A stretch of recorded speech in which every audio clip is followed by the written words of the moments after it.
Salut bande de petits photographes, aujourd'hui je vous apprends une petite technique très simple et très rapide pour baisser un maximum ses ISO et donc limiter le bruit sur les photos.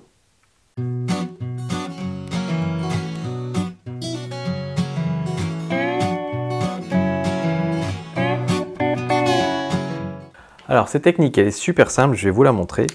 Je vous ai déjà expliqué grosso merdo comment je faisais mes réglages, c'est-à-dire que en général je laisse l'appareil décider de ce qui est la bonne exposition et moi je me mets en mode priorité ouverture, du coup j'ai juste à sélectionner l'ouverture et grosso modo, pour ceux qui n'ont pas suivi les précédents épisodes, quand on met un chiffre petit, f3.5, f4, etc., on a une grande ouverture et donc on aura une profondeur de champ plus faible, ça veut dire qu'on aura plus de flou sur la photo. La zone de netteté sera plus petite. Voilà. Et puis à l'inverse, quand on met un grand nombre, l'ouverture sera petite et donc on aura beaucoup de netteté sur la photo. Peu importe, je choisis mon ouverture en fonction de ce que je veux faire. Donc si je veux un bon piqué, par exemple, je vais mettre à f8. Si je fais une photo de paysage, je vais mettre à f11, f14. Si je fais un portrait, je vais mettre à f2.8, f3.5, etc.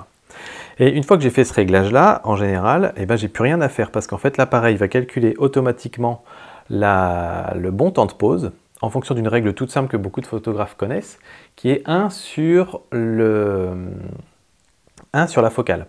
Donc là, par exemple, moi, je mets à peu près à 20 mm, quelque chose comme ça, et lui, il va calculer, il va prendre sa photo à 1/20 de seconde, ou plus rapide, s'il peut faire plus rapide, évidemment.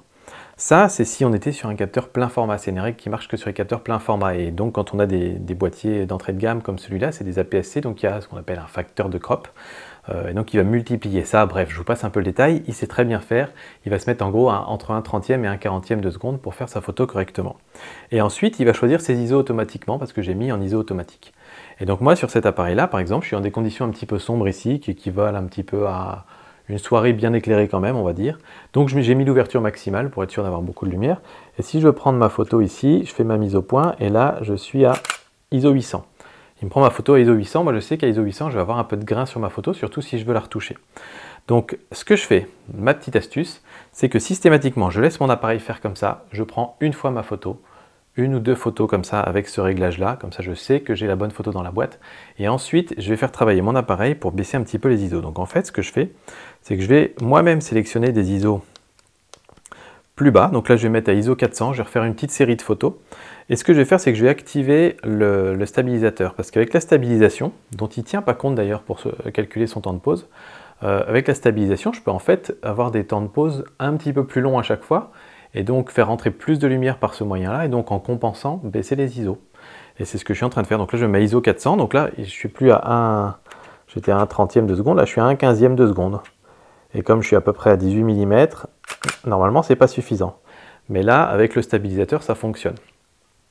400 ISO, ça me bat toujours pas, moi je vais faire encore mieux. Donc ce que je vais faire, c'est que je vais le baisser, je vais mettre à 200 ISO, pardon. Là, il va calculer son temps de pause, et là on est carrément à 1/8e de seconde. Là, 1/8e de seconde, je ne suis pas sûr que le stabilisateur va suffire. Donc ce que je fais, c'est que je vais faire jouer les statistiques en ma faveur, c'est que ma photo, je vais en prendre une rafale. Et c'est là que avoir une bonne position bien stable va être utile. Donc là, j'ai fait une bonne rafale. Normalement, dans le tas, je devrais en avoir une de bonne, mais j'ai pas trop fait attention à ma position. Et enfin, je vais me mettre à 100 ISO. Et là, on va vraiment essayer de tester cette technique jusqu'au bout. Et donc là, je vais être à 1/4 de seconde, quelque chose comme ça. Donc là, je vais un petit peu écarter mes pieds, je me mets un peu de côté. Je serre bien mes coudes. Je cale bien contre mon œil aussi, comme ça ma tête vient stabiliser tout ça. Je peux même appuyer sur la table si j'ai quelque chose pour m'appuyer. Et là, pareil, je vais me faire une rafale. Donc là, je suis à 0, ouais, je suis à vraiment un temps de pause.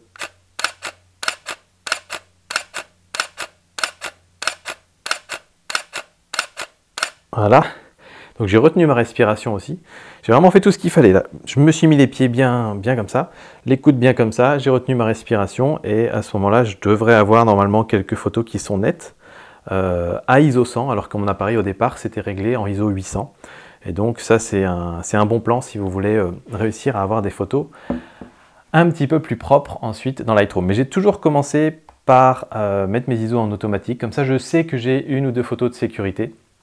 Pourquoi commencer comme ça? Parce qu'en fait, vous n'allez pas toujours vous retrouver dans des situations où vous pouvez prendre 20, 30 photos sans que la scène ne change devant vous. La lumière peut changer, l'animal peut bouger si c'est un animal, Voilà, il y a plein de choses qui peuvent changer finalement dans la photo, donc vaut mieux d'abord faire une ou deux photos pour être sûr que c'est bon, ISO 800, ISO 1600, ce que vous voulez, et ensuite vous pouvez vous amuser à essayer de baisser un petit peu dans les ISO pour être sûr que, pour essayer d'améliorer le rendu de votre photo en arrivant à ISO 400, ISO 200, peut-être même ISO 100. Et donc moi je sais en allant voir sur mon ordinateur là que je vais regarder toutes les photos et je vais regarder à partir de la dernière et la première que je trouverai nette, et ben je sélectionnerai celle-là et toutes les autres je les supprime et donc je sais que j'ai optimisé mes ISO pour ma photo. Voilà, j'espère que ça vous aidera à avoir des photos un petit peu moins bruitées, puis moi je vous dis à très bientôt pour d'autres vidéos. Et la petite astuce du jour, et ben c'est que je vous conseille d'aller voir la page Facebook de Mon Petit Réflexe.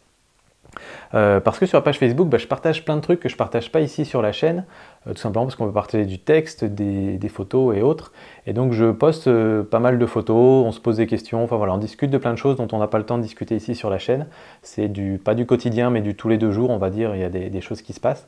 Donc je vous invite à aller voir là-dessus, vous cherchez Mon Petit Réflexe sur Facebook, vous tomberez dessus. Il y a plus de 4000 personnes déjà dessus, donc c'est vraiment super. Et puis je vous invite aussi à aller lire l'article associé avec cette petite vidéo que Steve aura écrit avec tous les détails et puis même plus parce qu'en général Steve il rajoute plein de trucs intéressants. Donc voilà, je vous dis à bientôt, ciao tout le monde.